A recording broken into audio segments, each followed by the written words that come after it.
살아계신 하나님의 말씀 요한일서 5장 14절 15절 2절 말씀입니다. 요한일서 5장 14절 15절 2절 말씀 같이 읽겠습니다. 그를 향하여 우리가 가진 바 담대함이 이것이니 그의 뜻대로 무엇을 구하면 들으심이라. 우리가 무엇이든지 구하는 바를 들으시는 줄을 안즉 우리가 그에게 구한 그것을 얻은 줄 또한 아느니라. 아멘. 네, 우리에게 하나님께서 많은 것들을 이미 주셨고요. 우리에게 생명을 주셨는데 그 하나님께서 하나님의 뜻을 알고 그 하나님의 뜻대로 구하면 우리의 구하는 것, 우리의 기도를 들으신다라고 말씀을 하고 있습니다. 그리고요, 15절에는 우리가 무엇을 구하는 바를 하나님이 다 들으신 줄을 우리가 알기 때문에 그에게 구한 것은 우리가 얻은 줄 또한 아느니라 이렇게 말하고 있죠. 자, 그렇다면 우리가 구하는 거, 우리의 기도에 하나님은요 반응하시고 응답하시는데, 그죠? 그런데 우리는 항상 기도 응답이 없어 라고 말하고 살고 있어요. 기도 응답을 가끔만 받는다든지 그렇게 느끼고 살고 있는 것이죠. 자, 그런 문제에 대해서 분명히 오늘 본문에서 말하는 것이 이것입니다. 하나님의 뜻대로예요. 그의 뜻대로 우리가 가진 바 담대한 것은 우리가 구원받고 하나님의 자녀가 되었고 하나님의 백성으로 살아가는 우리가 담대하게 할 수 있는 것은, 그죠? 그의 뜻대로, 하나님의 뜻대로 무엇을 구하면 들으심이라. 그러면 우리가 응답을 잘 못 받았다라고 표현을 하지만 우리가 하나님의 뜻에 대해서 잘 모르고 있지 않았나? 그리고 하나님의 뜻대로 구하지 않고 살지 않았나? 라는 부분을 점검을 해야 되겠죠. 하나님이 하나님 자신을 우리에게 알리신 이 성경, 이 하나님의 말씀은요, 이 성경을 우리에게 주신 목적이 분명히 있습니다. 그건 하나만 이야기하자면 우리 인류를 구원하기 위해서겠죠. 우리에게 구원의 축복을 알리시기 위해서겠죠. 하나님의 말씀이 내가 너를 꼭 구원하고 싶어. 나는 너를 사랑해. 나는 너와 함께하고 싶어. 라는 메시지를 던지고 있는 거예요. 근데 너의 상태가 지금 그냥은 나와 함께할 수 없기 때문에 내가 너와 함께할 수 있는, 너희들이 나와 함께할 수 있는 방법을 알려줄게. 방법을 내가 제시해줄게. 내가 그 일을 해줄게 라고 약속하신 것이죠. 이게 뭐예요? 예수 그리스도의 복음이죠. 이것이 하나님의 사랑입니다. 로마서 5장 8절 보면 우리가 아직 죄인 되었을 때에 그리스도께서 우리를 위하여 십자가에서 죽으심으로 하나님께서 우리를 향한 당신의 사랑을, 자신의 사랑을 확증하셨다 이렇게 말하고 있죠. 그렇습니다. 단 하나의 목적만 얘기하자면 인류를 구원하는 것이죠. 자, 그러면 몇 가지 더 생각해 봤을 때 하나님이 성경을 우리에게 주신 이유는요. 우리가 그러면 하나님의 자녀가 되고 하나님의 백성으로 다시 돌아왔을 때 어떻게 살아야 하나님이 기뻐하실까? 우리에게 생명을 주셨는데 하나님이 우리에게 어떻게 살기를 바라실까? 이것을 기록해 놓은 것이겠죠. 아름답고 귀한 삶, 멋있는 삶, 하나님이 기뻐하는 삶을 살길 원하시는데 그 하나님의 기대에 우리가 우리의 모습으로는, 우리의 현재에 가지고 있는 체질로는요, 그 하나님의 기대에 부응하지 못하기 때문에, 그죠? 이스라엘의 역사나 이런 성경의 내용들을 가지고 우리의 거울로 삼는 거죠. 그리고 하나님의 기대에 대해서 성경을 통해서 우리가 발견을 해요. 그걸 우리의 소망으로, 우리의 미래로 만들어갈 수 있도록 우리가 부단히 이렇게 노력을 해 나가는 것이겠죠. 자,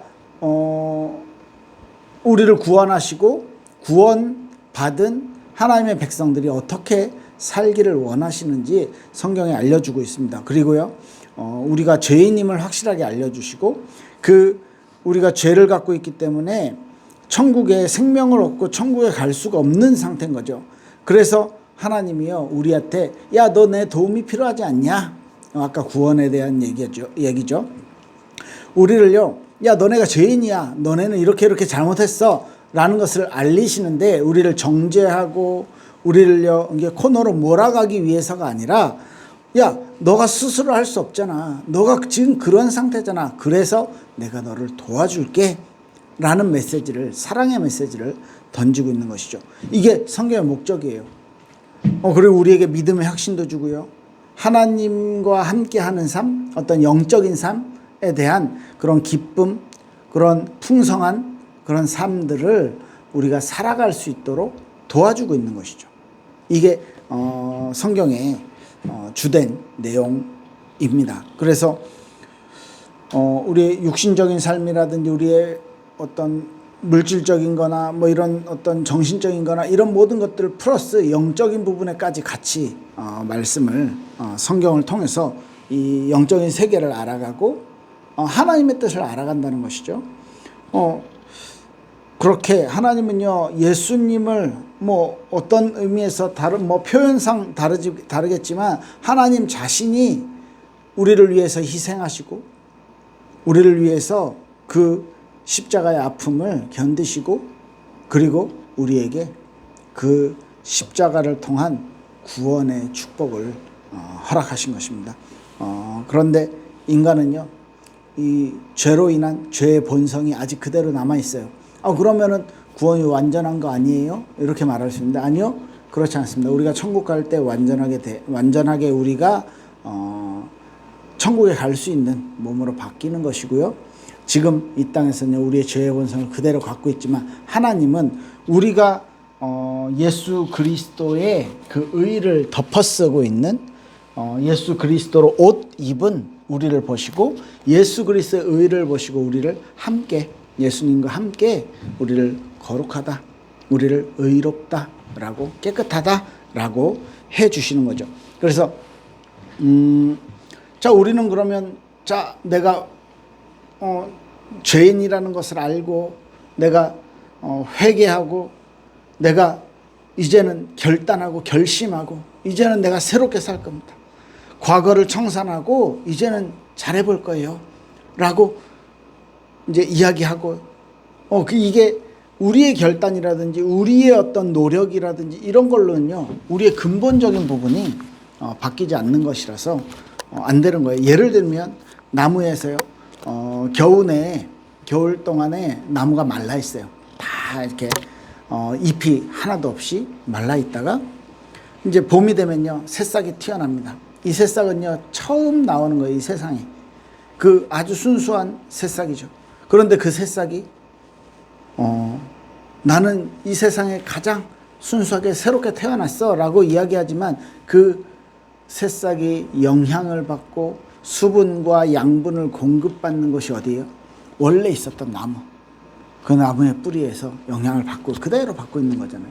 그러니까 우리의 어떤 죄성이라든지 우리가 가지고 있는 하나님을 미워한다라고 해야 될까요? 하나님과 함께하지 않으려는 습성, 그게 결국은 원죄에 대한 부분인데요. 어떻게 표현해야 될까요? 이 하나님을 가까이 하는 것보다 하나님을 멀리 하는 것을 내가 즐거워한다. 내가 더 많이 이 부분이 편한 거죠. 내 몸에, 내 마음에. 그죠? 그런데 우리가 성경을 알게 되고, 그런데 우리가 하나님의 뜻을 알게 되고, 그런데 우리가 하나님의 구원의 사랑을 체험하고 나면 이 부분이요 죄라는 것이 자꾸 우리한테 불편하게 돼. 그래서 하나님이 원하시는 건 이거죠. 네가 그 죄에 대해서 네가 더 편해했고 네가 더 즐거워했고 네가 더 쉽게 선택했던 그 죄가 좋은 게 아니란다. 그래서 그 죄에서 멀어지기를 내가 바라는데 이게 나의 뜻이야. 내가 너를 사랑해서 그 죄에서 멀어지게 하려고 내가 너에게 예수 그리스도를 보냈어. 메시아를 보냈어. 그가 너를 위해서 이렇게 희생했어. 라는 것을 이제 성경을 통해서 우리가 알게 되면 자꾸 마음이 불편해지는 거죠. 왜? 하나님의 사랑을 받았기 때문에. 이 죄라는 것과 계속 저울질한다라고 해야 될까? 이 죄의 본성을 내가 느끼기도 하고 하나님의 뜻을 우리가 느끼기도 하고 하면서 신앙생활이요 하나님의 뜻을 점점 더 많이 선택해 나가는 과정이 되어지는 것이죠. 그래서 더 많은 하나님의 기준에 따라가는, 그래서 우리의 의지로 하나님의 사랑을 깨닫고 하나님의 은혜를 깨닫고 그것의 감사와 그것에 대한 어떤 하나님에 대한 존경, 하나님을 향한 경외, 이런 것을 통해서 하나님에게 우리의 바뀐 모습들을 가지고 하나님 앞에 나아가는 것, 이게 신앙생활이라고 생각합니다. 그래서요, 우리가 가지고 있는 이 죄성이라는 것은요, 누구나 가지고 있고, 저와 여러분들 목사라고 특별하지 않아요. 가지고 있어요. 그런데 그것을 가지고, 그죠? 우리가 이 하나님의 뜻과 이 나의 안락함, 나의 본성, 나의 쾌락, 나의 어떤 욕망, 이런 것과 하나님의 사랑, 하나님의 능력, 하나님의 크심과 비교해서 내가 하나님을 선택하고 한 걸음 한 걸음 점점 더 시간이 지날수록 더 많이 하나님을 선택해 나가기를 하나님이 기뻐하시고 원하시는데, 사실 잘 안 되죠. 사실 신앙생활 오래 하면 말씀도 많이 듣고 더 경건하고 더 그죠? 성화되었고 해야 되는데, 사실 그렇지 않아요. 똑같이 죄의 본성을 가지고 있고요. 예배 드리는 것보다 누워서 넷플릭스 보고 영화 보고 드라마 보고 하는 게 더 재밌고 더 금방 시간이 지나가는 거죠. 성경이 이렇게 말하죠. 의인은 없나니 하나도 없다라고요. 한 사람 때문에 죄가 들어와서 그 죄 때문에 사망에 이르게 되었다. 의인은 이 세상에 없다. 로마서 3장에 보면 의인 없나니 하나도 없다고. 깨닫는 자도 없고 하나님을 찾는 자도 없고 치우쳐 있어서 전부 다 무익하고 뭐래요? 선을 행하는 자가 없나니 하나도 없도다. 로마서에서 말하고 있어요.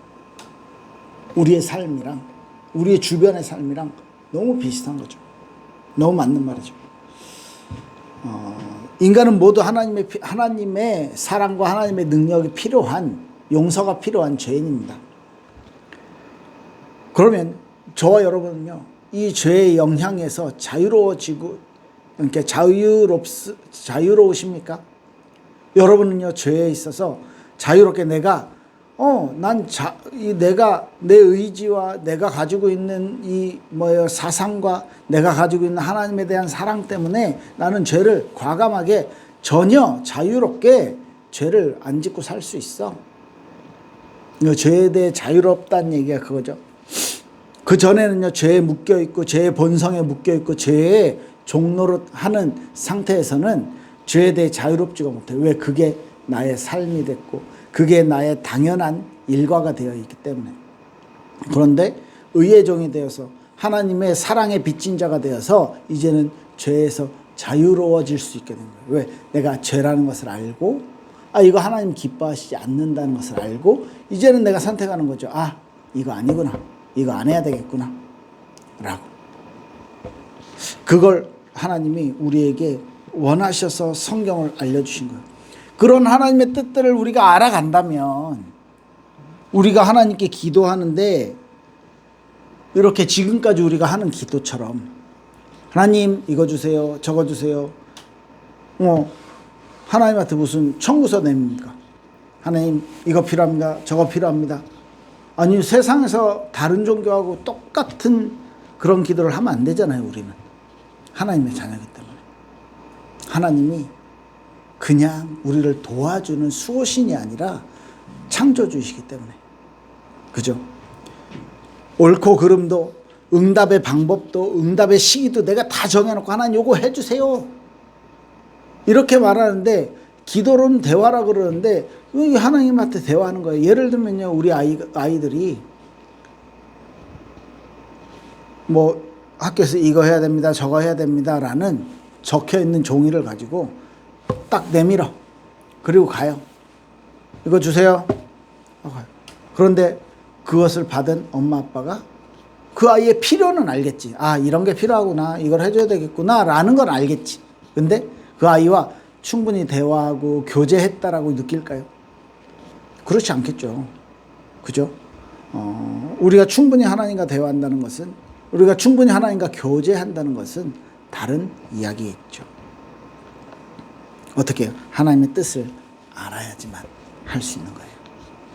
하나님의 은혜를 우리가 체험해야지만 할 수 있는 거예요.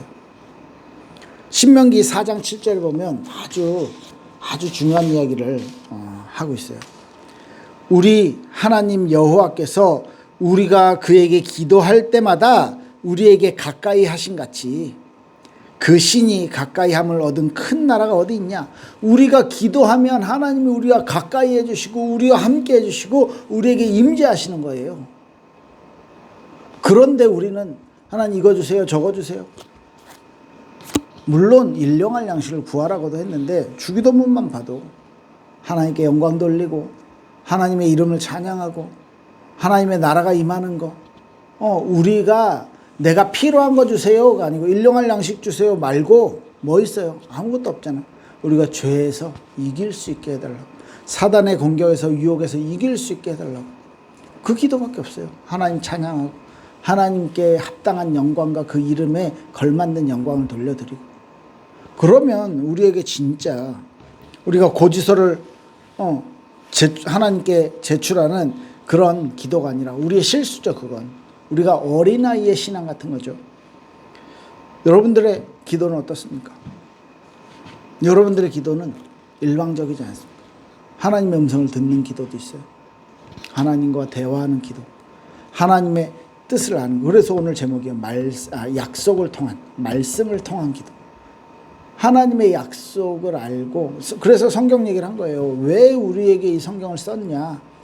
뭐라 그랬어요? 아까 구원, 우리가 올바른 삶을 살도록, 우리가 죄인임을 알고 하나님의 도움을 구하도록, 그래서 믿음의 확신을 가지고 영적인 좋은 삶을, 영적인 풍성한 삶을 살 수 있도록 그렇게 우리를 주셨는데, 우리는요 육신적인 것만 구하잖아. 우리 나 병 났어요, 병 낫게 해주세요. 이거 아파요, 하나님 낫게 해주세요. 나 돈 없어요, 돈 주세요. 우리 건강하게 해주세요. 우리 하느님마다 잘되게 성공하게 해주세요. 이것만 구하잖아요. 그거는 뭐라고요? 아주 일방적인 기도에 대한 실수라고 해야 될까요? 몰라서 그러니까 무지겠죠. 무지. 다 결정해놓고 하나님께 요구하는 게 아니고요. 하나님과 대화하는 것을 원하시는 겁니다. 왜? 우리에게 하나님의 형상이 있고 우리는 하나님의 뜻을 알 수 있도록 우리에게 뭐라고 합니까? 이 영적인 존재로서의 이런 것들을 허락을 해 놓으신 거예요. 하나님의 뜻을 알면, 기도하면 우리 안에 성령께서 우리 함께 해주시고 우리가 하나님의 뜻을 이해할 수 있도록 도와주십니다. 그러니까 내가 결정하지 마요. 하나님한테 더 좋은 대안과 더 좋은 응답이 있어요. 그래서 우리 처음에 읽었던 요한일서 5장 14절 15절 한 번 더 읽어드릴게요. 그를 향하여 우리가 가진 바 담대함 이것이니 그의 뜻대로 무엇을 구하면 들으심이라. 우리가 무엇이든지 구하는 바를 들으시는 줄을 안즉 우리가 그에게 구한 것을 얻은 줄 또한 아느니라. 그죠? 우리는 기도 응답에 대한 이런 확신을 가지고 하나님의 말씀에 대해서, 하나님이 어떤 분인지에 대해서, 그리고 하나님과 어떤 대화하는 부분들, 기도의 방향, 하나님의 어떤 요구, 이런 것들을 잘 찾아서 정말 멋있는 그런 대화, 좋은 그런 하나님과의 교제를 갖는 멋있는 크리스찬 되시길 예수님 이름으로 축복합니다. 기도할게요. 하나님 감사합니다. 우리에게 모든 것을 허락하셨고 모든 축복을 통해 하나님과 함께 할 수 있는 은혜를, 그 구원의 축복을 주신 것 감사를 드립니다. 하나님의 약속을 통해 하나님과 교제하고 대화하고 하나님과 소통할 수 있도록 축복하옵소서. 감사드리며 예수 그리스도 이름으로 기도했습니다. 아멘. 감사합니다.